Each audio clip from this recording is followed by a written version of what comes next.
The WNBA world was completely shocked by the Indiana Fever's league starting five lineup, which included the final two rookies of the season, two max contract players in Caitlin Clark, Kelsey Mitchell, Denana Boner, Natasha Howard, and Aaliyah Boston. Based on this graphic, it appears that the players have now jumped to the conclusion that the Indiana Fever have completely leaked who their starting five is going to be.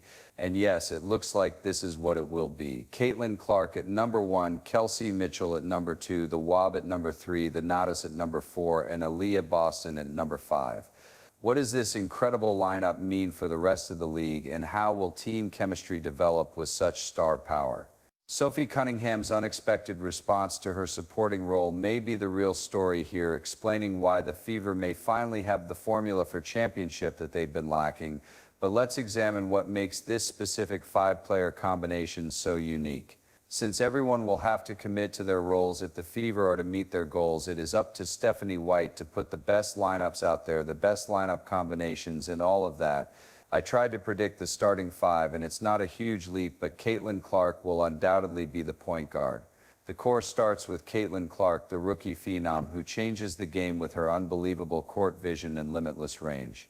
She is a playmaker who sees passes before they are even made. I believe that Denana Boner will be the Swiss Army knife type of player at the 3.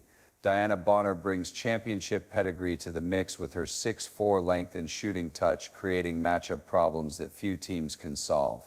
Natasha Howard anchors the front court by combining defensive intensity with transition scoring and pick-and-roll expertise.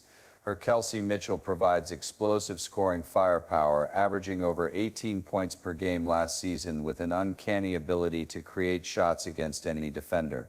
Aaliyah Boston, last year's Rookie of the Year, completes this formidable unit. Her footwork and basketball IQ in the paint, especially in her youth, filled a void at power forward, especially since they were lacking someone who could run the floor, catch, and finish. Aaliyah Boston is the center who doesn't hunt for shots but can be a crucial cog on both ends. This lineup functions like a finely tuned orchestra, with each player's skills harmonizing with the others, and the spacing they create will confuse opposing coaches' double team. Clark Mitchell punishes you, focus on perimeter defense. Boston dominates inside. This balance of shooters, playmakers, and defenders creates a basketball symphony that few teams can match. Last year it was already more difficult to load up on Kelsey Mitchell because Caitlin Clark was there. Kelsey is incredibly fast when she can get out in transition, and when she can take you one-on-one, there isn't much you can do. The Clark-Boston connection deserves special attention because these two could become basketball's most dangerous young duo. Passing, they have years to build chemistry that will rival the best tandems in WNBA history. What makes this team so strong is that their combined firepower of over 70 points per game from the previous season now focuses in one lineup, with Clark's playmaking likely to increase everyone's efficiency even more. I know they're not exactly max, some of them aren't, but they're basically max 3 max contract players. The Liberty and Aces should be aware that the Aces' smaller lineup will have trouble containing Boston inside, and the Liberty may find their defensive there are many options while everyone's eyes are on that headline-grabbing starting five, but the secret weapon that might actually push Indiana over the top is hiding in plain sight. It's interesting to note how the rest of the rotation is filled out, because I would guess that Indiana isn't just building for the future with this mix of youth and experience. Cunningham is the first player off the bench to provide lineup versatility and shooting either way. I saw Sophie Cunningham talk about how she is thrilled to join a supporting role next to Caitlin Clark and that she's playing on a stacked Fever squad. The sports world has seen veterans repeatedly reject existing bench roles, such as in the case of Carmelo Anthony. However, Sophie Cunningham's reaction to coming off the bench wasn't the disappointment or frustration you'd expect, rather it was the exact opposite. Cunningham's enthusiastic embrace of a supporting role stands in STK in contrast to these typical reactions, which could become championship-defining for the Fever. Sophie Cunningham, who I mentioned earlier, who I do believe will be the first player off the bench because of all the things she can bring to the team where they can go small with her and spread the floor. That's because Kyrie Irving caused internal friction with the Celtics when his role didn't match his expectations. She can play a traditional spot on the wing, of course, and she has a little bit more length and size than Lexi Hull, which is another shooter out on the floor. Championship teams thrive on players who understand their specific roles, and Cunningham's attitude indicates something important happening in Indiana, players prioritizing the team. She could also play Howard at center and cut Ham at the 4, which would really space the floor out and give teams a different look. As the expected sixth woman, Cunningham's versatility across multiple positions gives the Fever tactical flexibility to adjust their lineups. She brings starter quality talent to the second unit, and I believe we've seen a lot of Brianna Turner working out with the team. Her mindset is exactly what Coach Stephanie White needs to turn these stars into a cohesive unit. This bench rotation features specialists ready to maintain intensity when starters rest. Finnish could provide her with some minutes because Aaliyah Boston is currently the only player on the team that you would consider a center.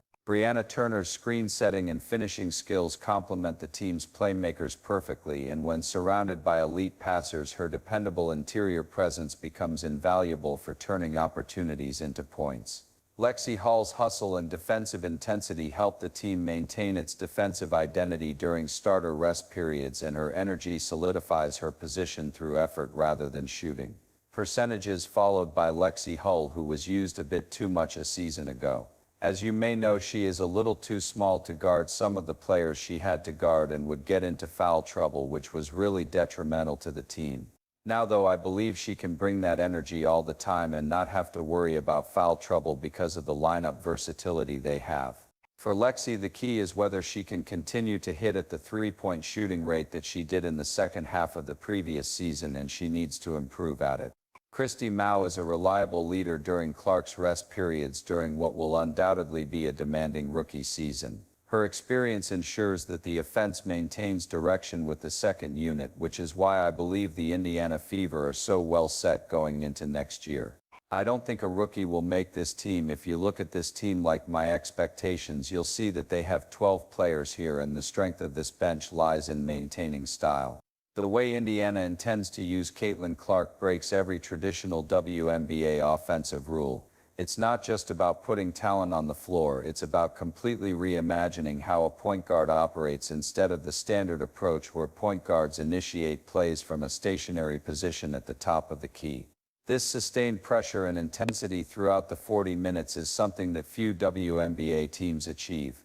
This wears opponents down and turns close games into convincing victories, a fence that keeps Clark moving all the time. You'll see Clark moving around more this season to give her cleaner looks. You know, Clark's three-point percentage wasn't the best, so I think one way to improve it is to get her cleaner looks off the ball sometimes, even though she should still have the ball most of the time. What they actually did was add those rim runners around her.